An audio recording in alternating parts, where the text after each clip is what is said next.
नाज़रीन, हैदराबाद के मुख़्तलिफ़ इलाइक़नि में वक़्फ़े सां बरसात जो सिलसिलो जारी है। हेठाइन वारनि इलाइक़नि में पानी बीहजी वियो आहे। उन हवाले सां वधीक तफ़सील ॿुधाए रहियो आहे मराठी जो रिपोर्टर सलीम अल्हा। जी सलीम, छा तफ़सील आहिनि? जी बिल्कुल, हैदराबाद जे पसगिरदाई वारनि इलाइक़नि में बरसात जो सिलसिलो शुरू थियो आहे उहो हिन वक़्त ताईं जारी आहे। हैदराबाद शहर जे मुख़्तलिफ़ इलाइक़नि में बरसात खां पोइ जेको पाणी आहे उहो बीहजी वियो आहे। राणी बाग, थदी सड़क, शहबाज बिल्डिंग, शमसी बिल्डिंग, लतीफ़ाबाद जा मुख़्तलिफ़ इलाइक़ा, हैदर चौक, स्टेशन रोड, हुसैनाबाद, 3 नंबर तला समेत जेके मुख़्तलिफ़ इलाइक़ा आहिनि उते बरसात जो पाणी बीहजी वियो आहे।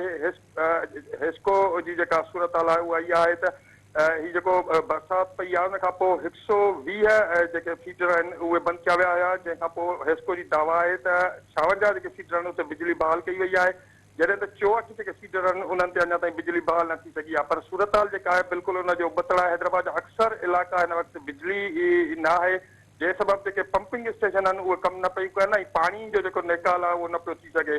मौसमियात खाते वारनि सां असांजी जेका ॻाल्हि ॿोल थी आहे उन्हनि चवणो आहे त हिन वक़्तु ताईं हैदराबाद में 5 मिलीमीटर बरसाति पई आहे। सिर्फ़ु 5 मिलीमीटर बरसाति पवण खां पोइ हैदराबाद जा जेके मुख़्तलिफ़ इलाइक़ा, रोड ऐं रस्ता आहिनि उहे पाणीअ हेठि अची विया आहिनि। इंतिज़ामिया पारां इहे दावाऊं ऐं मीटिंगूं कयूं वयूं हुयूं त जेके बरसाति खे मुंहुं ॾियण जे लाइ समूरा जेके इंतज़ामात आहिनि मुकमल कया विया आहिनि, पर सिर्फ़ु 5 मिलीमीटर बरसाति पई आहे, जंहिंखां पोइ हैदराबाद जा जेके केतिरा ई इलाइक़ा आहिनि उहे पाणी हेठि अची विया आहिनि। जी सलीम, जी महिरबानी।